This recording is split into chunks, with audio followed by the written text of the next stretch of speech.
welcome to another instalment of the Ronnie O'Sullivan Show. Today I've come to Furth in Germany to check out how snooker is developing here and throughout Europe.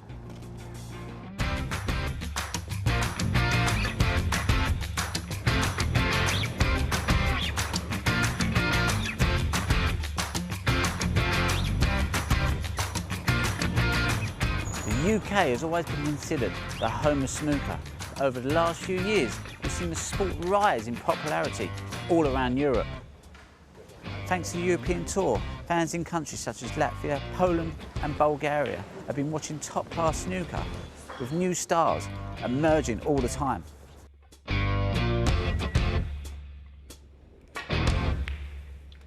But it's in Germany though where snooker is really thriving, with 2 events on the European Tour and 1 ranking event, the German Masters.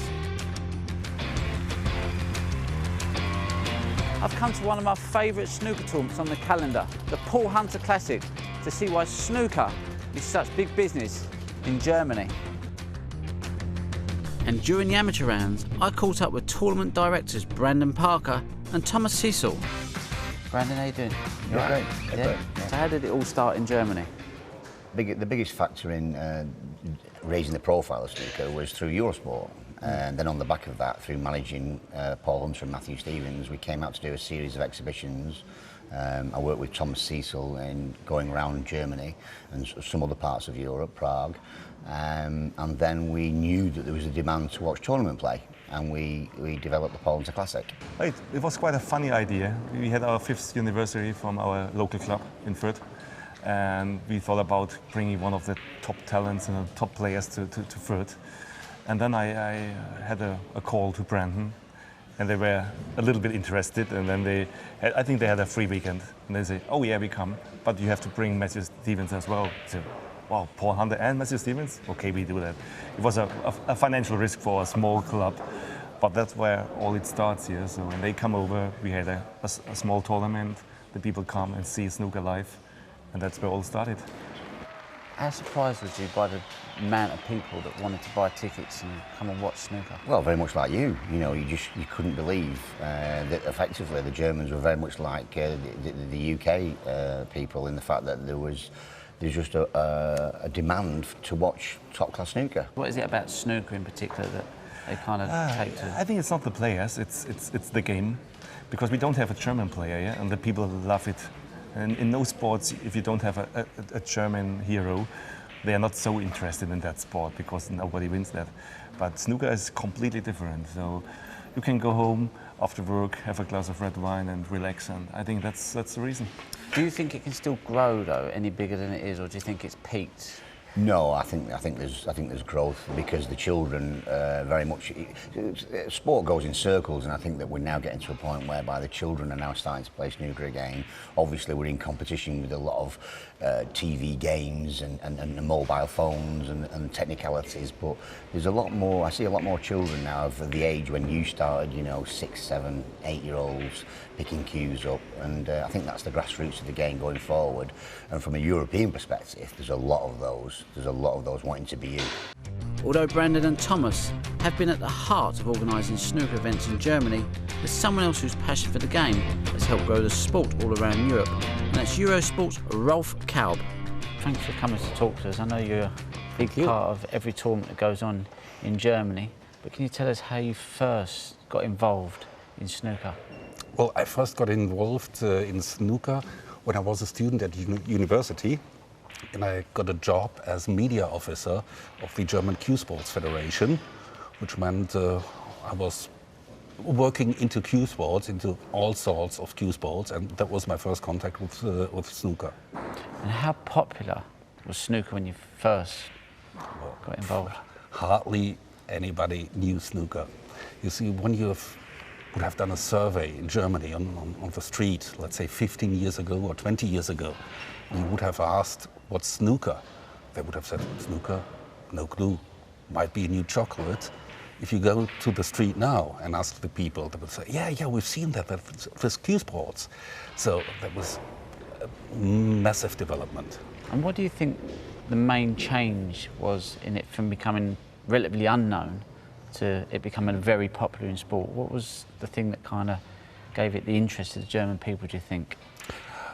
Well, of course, the Eurosport coverage was massive in that, because people had the chance to watch snooker regularly, and that gave them the chance to feel the fascination of this game. Is there other parts around Europe where you think the game is growing? But it's like definitely this? Poland has to, come into that equation. Again, the youngsters, there's 2 or 3 academies now in Poland, and but everywhere we go, we're getting vast crowds. Participation-wise, I think those are the 2 strong countries in terms of potentially them throwing up the next Boris Becker of snooker. Those are the countries that really I see the youngsters being well looked after, playing on the right conditions, and being taught the game in the right manner.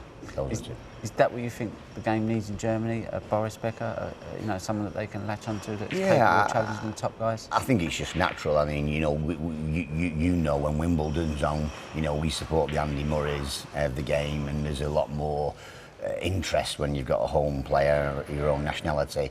And I think that, that next surge, a bit like Ding in China, which you've seen, that next surge has to come from something within. We still adore watching you guys, but I think the next step for the game is genuinely has to come from within inside the countries itself.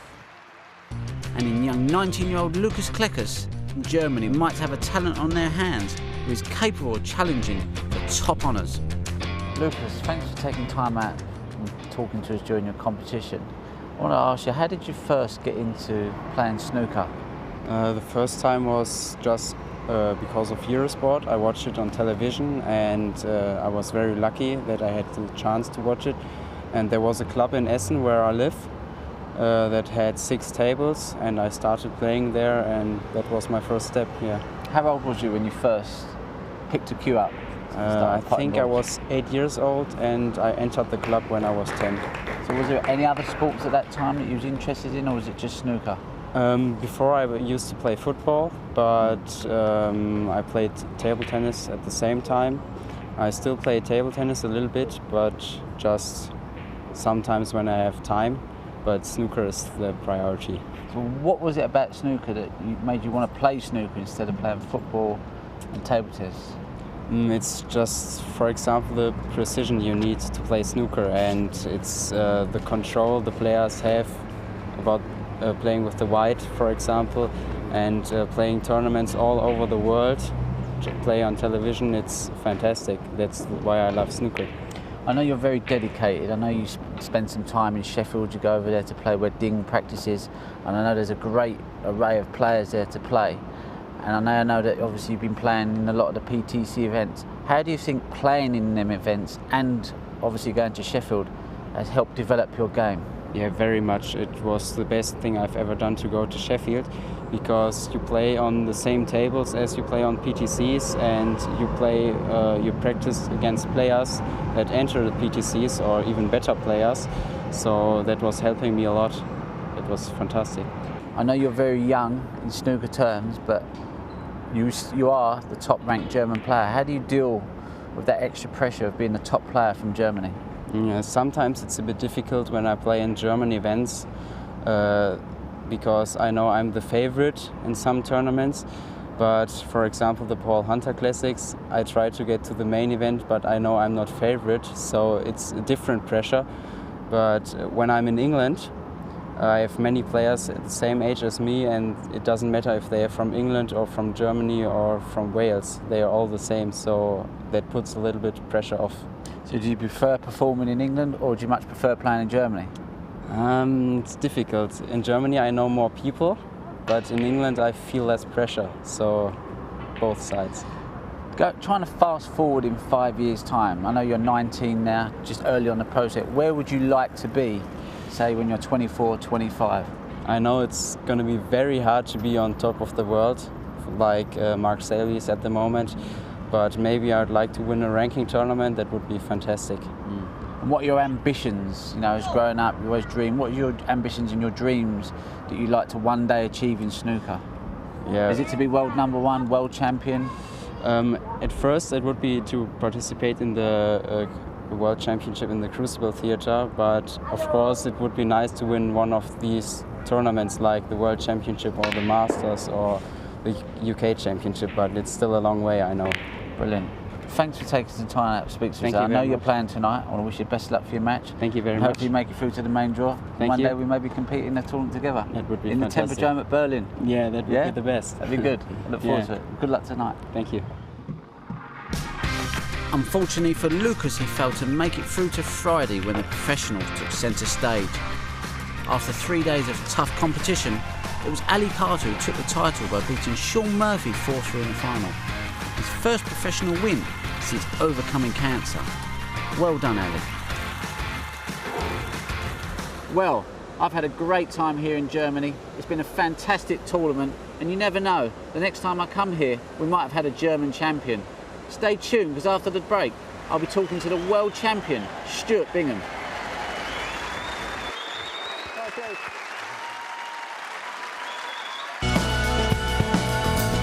With the new snooker season well underway, there's one man now who's gone from being the hunter to the hunted.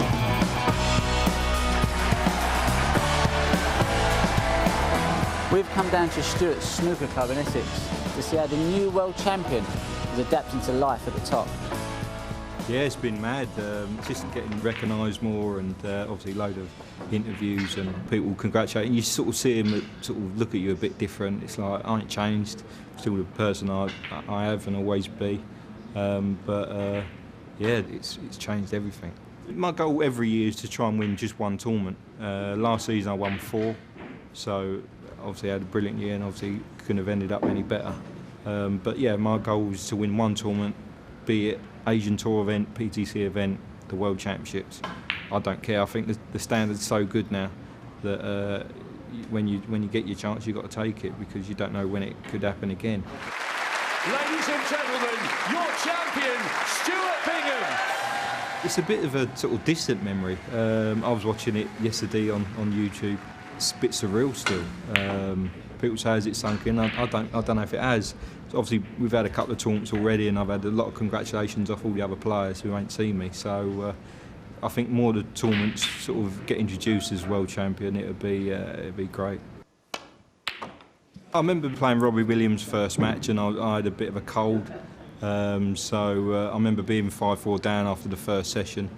I remember being on gallons of hot lemon and honey, got myself better, and then I went back and played Graham Dott, got past him 13-5, I think.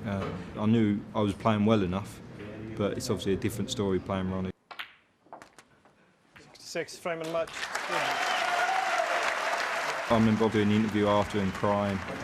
It wasn't so much beating Ronnie there, it was more getting to the one table. That's, say, like my dream was to do that, and the emotions started flooding out. I remember sort of waking up at 6 o'clock in the morning the next day and doing a sort of winner's speech and stuff like that, and I've done that so many times and lost, and I'm like, trying to get out in my head, but once I beat Ronnie, I thought, who was left in it, I thought, I've got a chance.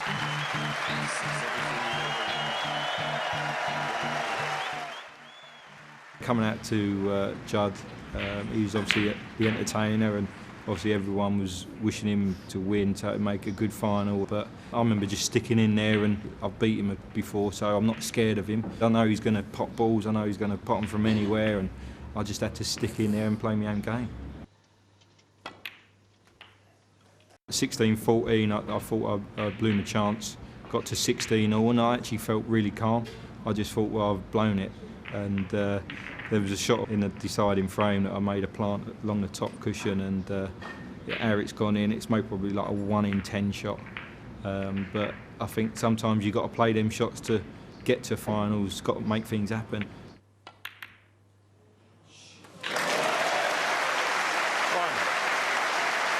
All the moons were lined up for me to sort of get to the final and win it.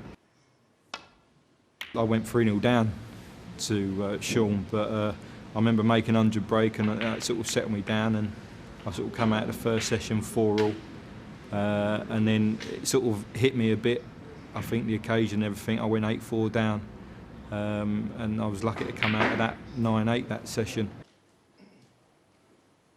I remember coming out of 14-11, and that's when it really hit. I was just sort of so nervous. I remember being in the shower, and I said to my wife, I don't want to go out there. it's hit me that bad that I didn't want to go out there. I just want it to finish. Please welcome Stuart Bingham. I remember walking down the stairs, coming out, and I'm thinking, don't trip up. And I can't believe it's me doing the walk. Watch all the finals and watch people do that walk. And I'm walking down the stairs thinking, this is me. I remember going 15-12, and a few things happened, and it just sort of looked like it weren't going to happen. It got back to 15-all, and then we had a marathon 65 minute frame, the infamous toilet break. But I somehow got through that, and then I've made 2 good breaks. Last break, I think I made 88. Can't remember anything of it.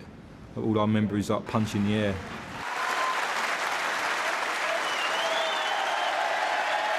I've watched it so many times back, and it's just surreal, really. I say, like, things like that, I don't think it has sunk in. I'm sort of just going day by day like I always have been. But I think when I get back there next year and see my name up on the board of all the winners, it'll be, it's just, obviously got the trophy at home still. To see all the names on the trophy, I'd sort of look at it every day and think, wow. Stu, thanks for having us down here today. Cheers. But before we go, I've come up with this new idea of the Speed Snooker Challenge, which, as you can see, is all the colours on the table. You've got one red, the brown's in an awkward position, and the idea of it is to see how quickly you can clear the table. You've got 3 attempts, and all through the series we're going to be asking all the players that come on the show to attempt this. And at the end of the season, we're going to see who can have the fastest time of clearing the table up. You up for it? Definitely. Yeah? Bring it on. Right, we're going to toss for who goes first. Towels. It's a towel. You can go. You want me to go first? Yeah. Pressure's on. All right, so I'll get 3 attempts. Let's go for it. Oh, kick. Nice kick. Oh, good old day. Got picking balls out for you again. Oh, dear. What happened now? Ooh.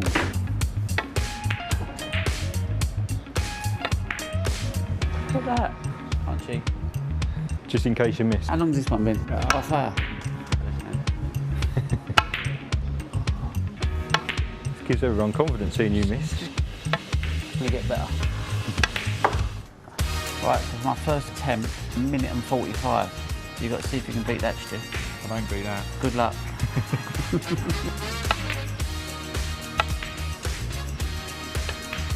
Big shot here. You're going to get perfect on the green. Oh, he's missed the brown. Oh, it gets a bit tricky. It's gone for the double. It's gone for glory. On there. Oh, it's just... I'm 1 minute 45 looking safe now. The wheels have come off. Trouble. Oh. Ball one. Is it in? How's your luck? Shot. I feel a bit better about my first attempt now. See? Yeah, it's not that easy. Right, so we've both had our first go each. I had a 1 minute 45, which I thought was really bad. You beat it by 2 minutes, which was really, really bad. So now we're going to go for a second attempt each, so I'm going to go for it now. Yeah. Here we go. She's on.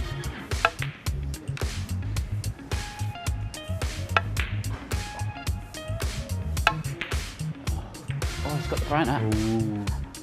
Feeling the pressure. Get in. Looking good. Yes. Try and trip me up.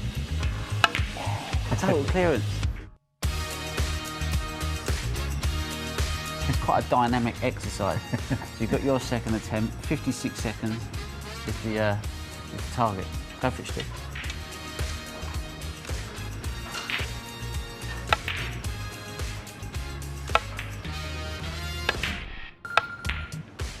Oh, unlucky. That's the shot.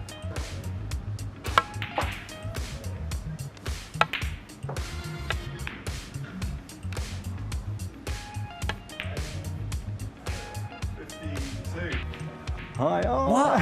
Are you having a laugh? How's that quicker? Don't you get penalised though if you miss the ball? You are getting old.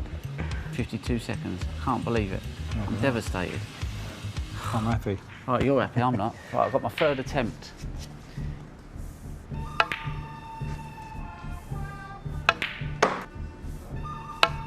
Oh, not great.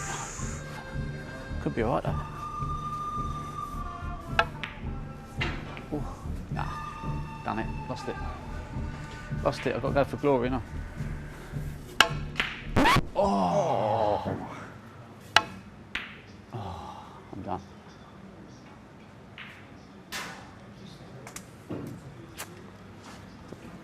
So I just concede now.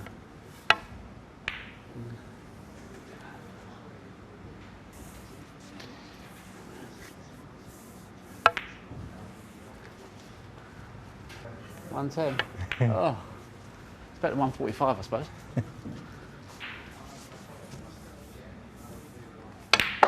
Oh, total clearance.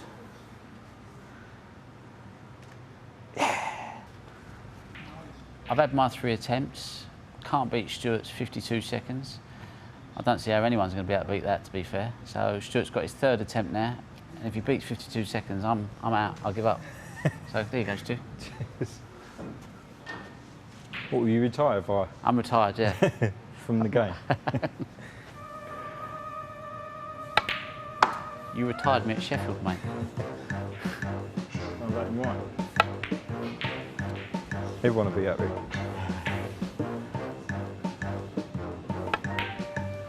Oh, he's not happy with that. He's not happy with that.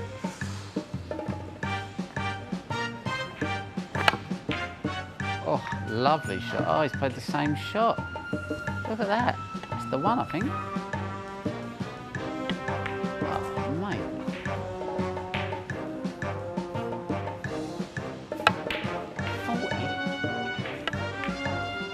Time? What's that? You beat it.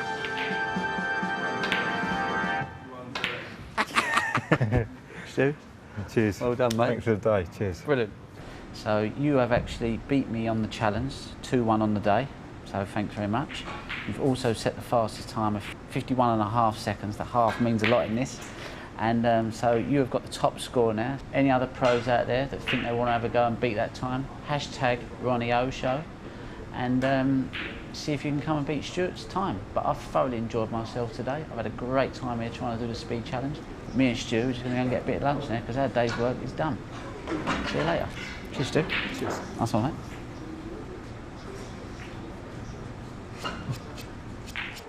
Before we go, here's a little look at who's won what so far this season. At the World Cup in Wuxi, China's B team of Zhao Zhulong and Yang Bingtao took the title, beating Scotland's John Higgins and Stephen Maguire 4-1 in the final. Then it was over to Australia, where John Higgins won the first ranking event of the year, beating Martin Gould in the final. The European Tour started up in Riga at the beginning of August, and it was Barry Hawkins who defeated Tom Ford to take the title. 4-1 the final scoreline.